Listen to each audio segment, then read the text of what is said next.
Japan और चीन की यात्रा के पहले पड़ाव में आज टोक्यो पहुंचे प्रधानमंत्री मोदी। 1 सितंबर तक प्रधानमंत्री का विदेश दौरा। 30 अगस्त तक जापान में रहेंगे पीएम मोदी। जापानी पीएम शिगेरू इशिबा के निमंत्रण पर 15वें भारत जापान वार्षिक शिखर सम्मेलन में शामिल होंगे।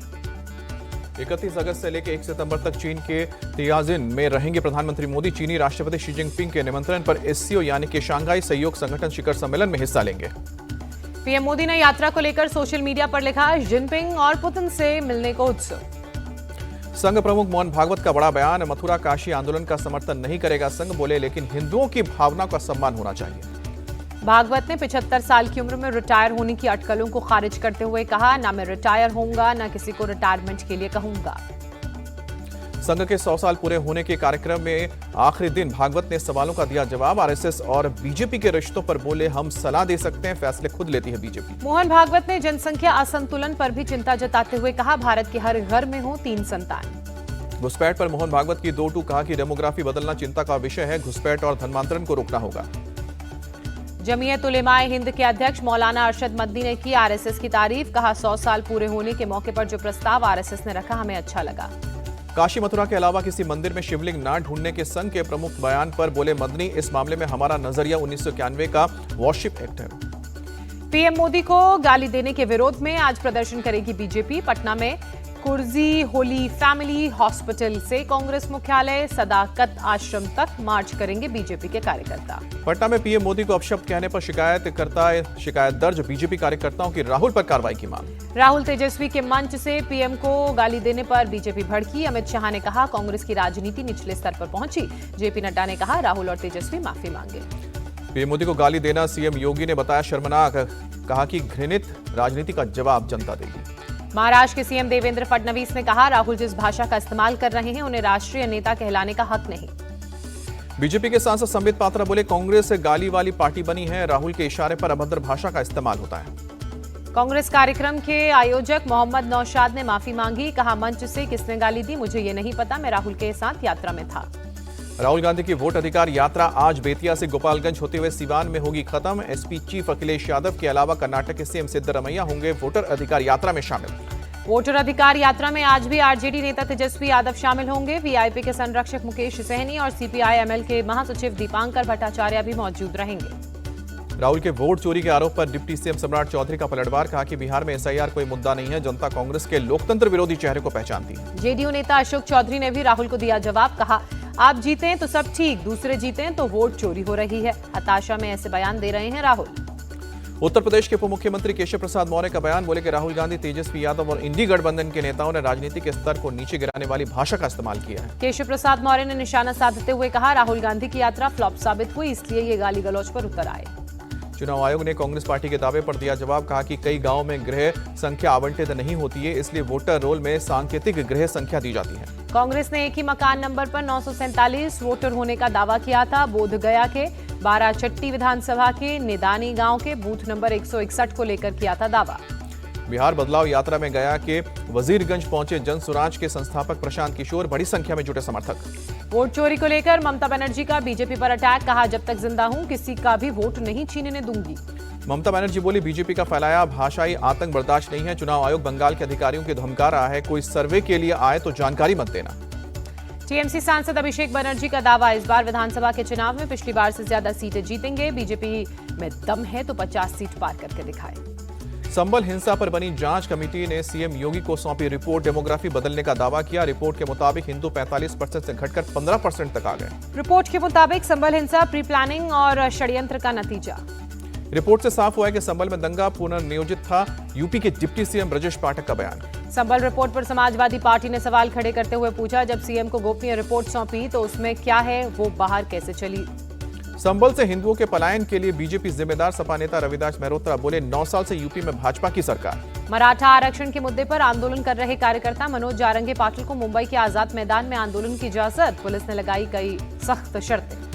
धौलपुर में रामकथा में पहुंची राजस्थान की पूर्व सीएम वसुंधरा राजे। भगवान राम का उदाहरण देते हुए कहा कि वनवास सबका आता है और चला भी जाता है। 50% अमेरिकी टैरिफ पर समाजवादी पार्टी सांसद डिंपल यादव का बयान। बोली, ये बहुत दुर्भाग्यपूर्ण बात है क्योंकि बड़ी बड़ी बातें कही जाती थी। डिंपल यादव ने केंद्र सरकार पर हमला बोलते हुए कहा कि ये जो टैरिफ लगा है ये दर्शाता है कि कहीं ना कहीं भारत की विदेश नीति पूरी तरह से नाकामयाब रही है। टैरिफ पर तनातनी के बीच ट्रंप के एडवाइजर का बड़बोलापन, कहा भारत की फंडिंग से रूस और यूक्रेन में संघर्ष बढ़ा, ये मोदी का युद्ध है। ट्रंप के एडवाइजर से इतर अमेरिकी वित्त सचिव ने भरोसा जताया कि भारत और यूएस का पुराना और पक्का दोस्ताना साबित होगा। ट्रेड वॉर के बीच भारत का बड़ा कदम, कॉटन इंपोर्ट को 3 महीने के लिए ड्यूटी फ्री किया, एक्सपोर्टर्स को बढ़ावा देने के लिए बड़ा मिशन चलाने की तैयारी। ट्रेड नेगोशिएशन के लिए जल्द भारत आएगी यूएस डेलीगेशन की टीम, सरकारी सूत्रों का दावा। ट्रंप टैरिफ पर केजरीवाल ने मोदी सरकार को घेरा, कहा कपास पर इंपोर्ट ड्यूटी हटाकर किसानों के साथ धोखा, उन्होंने 50% लगाया, हम 100% लगाना हमें चाहिए। नेपाल के रास्ते जैश के 3 आतंकी बिहार में घुसे, पुलिस मुख्यालय से पूरे राज्य में हाई अलर्ट, आतंकियों के नाम और स्केच जारी किए। मोतिहारी पुलिस ने आतंकियों पर 50-50 हजार का इनाम घोषित किया, लोगों से अपील की कोई संदिग्ध दिखे तो तुरंत पुलिस को खबर करें। असम के 2 दिवसीय दौरे पर गृह मंत्री अमित शाह आज नेशनल साइबर फॉरेंसिक लैब समेत कई परियोजनाओं का करेंगे शुभारंभ। लखनऊ में आज राज्य निर्वाचन आयोग के कार्यालय के भवन का शिलान्यास करेंगे सीएम योगी। शिबू सोरेन को भारत रत्न देने की सिफारिश, झारखंड विधानसभा में प्रस्ताव पारित। राजस्थान में सब इंस्पेक्टर भर्ती 2021 परीक्षा रद्द हुई, हाईकोर्ट का बड़ा फैसला। राजस्थान के मंत्री किरोड़ीलाल मीणा बोले परीक्षा रद्द होने के लिए गहलोत सरकार जिम्मेदार है, पेपर लीक के सबूत देने पर भी नहीं लिया था एक्शन। एसआई भर्ती परीक्षा रद्द होना सरकार की नाकामी, राजस्थान कांग्रेस अध्यक्ष गोविंद सिंह डोटासरा का पलटवार। एमपी के सीएम मोहन यादव के नेतृत्व में सर्वदलीय बैठक, प्रदेश में ओबीसी रिजर्वेशन की व्यवस्था पर हुई बात।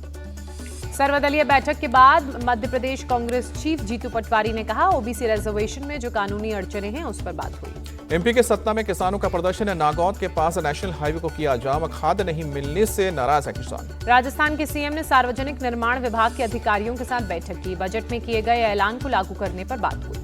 गुजरात में सीजी पावर के सेमीकंडक्टर प्लांट का उद्घाटन, केंद्रीय मंत्री अश्विनी वैष्णव और सीएम पटेल ने किया शुभारंभ। अश्विनी वैष्णव ने कहा जल्द ही प्लांट से सेमीकंडक्टर चिप का उत्पादन शुरू होगा, पीएम मोदी ने इस सपने को साकार किया।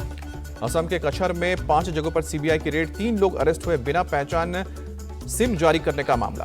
तेलंगाना सरकार का बड़ा ऐलान, नवरात्रि और गणेश पंडालों को मुफ्त बिजली देने की घोषणा। लाहौल स्पीति के कोकसर में अचानक पहाड़ टूटकर गिरने से अफरा तफरी मची, काफी देर तक चलता रहा सिलसिला। पहाड़ टूटकर गिरने से दहशत में आसपास के लोग, किसी तरह के हालांकि जान माल के नुकसान की खबर नहीं। पंजाब के गुरदासपुर में आउटपोस्ट पर बाढ़ में फंसे बीएसएफ के जवान, सभी को किया गया एयरलिफ्ट। हरियाणा सीएम ने पंजाब के सीएम को चिट्ठी लिखी, बाढ़ से निपटने में मदद का भरोसा दिया। राजस्थान के धौलपुर में बीती रात हुई भारी बारिश, शहर के कई इलाकों में हुआ जलभराव। बारिश और जल जमाव की वजह से आम जनजीवन प्रभावित, गलियों में भी जमा हुआ बारिश और बाढ़ का पानी। सड़कों पर पानी लगने से आवाजाही में परेशानी, गाड़ियों की भी रफ्तार पर ब्रेक। लगातार बारिश से उफान पर क्षिप्रा नदी, उज्जैन में रामघाट के पास कई मंदिर डूबे। दिल्ली में यमुना नदी का बड़ा जलस्तर है, नदी किनारे रहने वालों को एरिया खाली करने के निर्देश। हरिद्वार में भी बीती रात तेज बारिश, आम जनजीवन प्रभावित। बारिश की वजह से कई इलाकों में लगा पानी, लोगों को आवाजाही में हुई मुश्किल। हैदराबाद की मूसी नदी में एक व्यक्ति लापता, पुलिस का तलाशी अभियान जारी। ओडिशा के कोरापुट में तेज बहाव में बही मोटरसाइकिल, 3 का मुश्किल से हुआ रेस्क्यू। गाजियाबाद में पुलिस से मुठभेड़ के बाद 2 बदमाश गिरफ्तार, जवाबी कार्रवाई में एक बदमाश के पैर में लगी गोली। घायल बदमाश को इलाज के लिए अस्पताल में भर्ती किया गया, पुलिस पूछताछ में जुटी। दिल्ली में दर्दनाक हादसा, लोडिंग ट्रक की चपेट में आने से स्कूटी सवार की मौत हुई। पुलिस ने शव को कब्जे में लेकर पोस्टमार्टम के लिए भेजा, मामले की जांच जारी। बाबा सिद्दीकी हत्याकांड में एक और आरोपी अरेस्ट किया गया, कोर्ट ने आरोपी को 8 सितंबर तक पुलिस हिरासत में भेजा। यूपी के बागपत में 2 गुटों में जमकर मारपीट हुई, एक गुट ने लड़की से छेड़छाड़ का किया था विरोध। यूपी के बिजनौर में दबंगों ने दुकानदार के मैनेजर को पीटा, थप्पड़ और मुक्कों की बरसात की। महाराष्ट्र के नासिक में हादसा, प्रैक्टिस के दौरान आर्मी का एक जवान पैराशूट सहित एक घर पर गिरा। एक्टर सिद्धार्थ मल्होत्रा और एक्ट्रेस जानवी कपूर ने लालबाग चे राजा के दर्शन किए। लखीमपुर खीरी में खौफ का पर्याय बनी बाघिन को पकड़ा गया, वन विभाग की टीम ने पिंजरे में कैद किया। महाराष्ट्र के गवर्नर सीपी राधाकृष्णन ने लालबाग के राजा के दर्शन किए, मंत्री आशीष शेलार भी इस दौरान मौजूद रहे।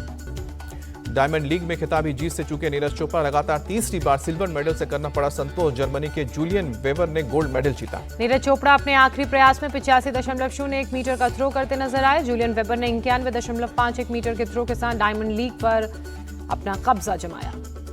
एशिया कप टूर्नामेंट को 2 ग्रुप में बांटा गया है। ग्रुप ए में भारत, जापान, चीन और कजाकिस्तान की टीम शामिल हुई है। ग्रुप बी में बांग्लादेश, साउथ कोरिया, मलेशिया और चीन ताइपे टीम होंगी। एशिया कप में अब तक साउथ कोरिया का दबदबा रहा है, साउथ कोरिया ने सबसे ज्यादा 5 बार खिताब जीता, भारत और पाकिस्तान ने 3-3 टूर्नामेंट जीते। एशिया कप के लिए फैंस को सरकार ने दी है फ्री टिकट की सौगात। खिलाड़ियों और दर्शकों को सुविधा और सुरक्षा के पुख्ता इंतजाम। 30 अगस्त को हॉकी विद हरमनप्रीत कार्यक्रम का होगा आयोजन। राजगीर के आसपास के गांव के खिलाड़ी कप्तान हरमनप्रीत के साथ खेलेंगे हॉकी।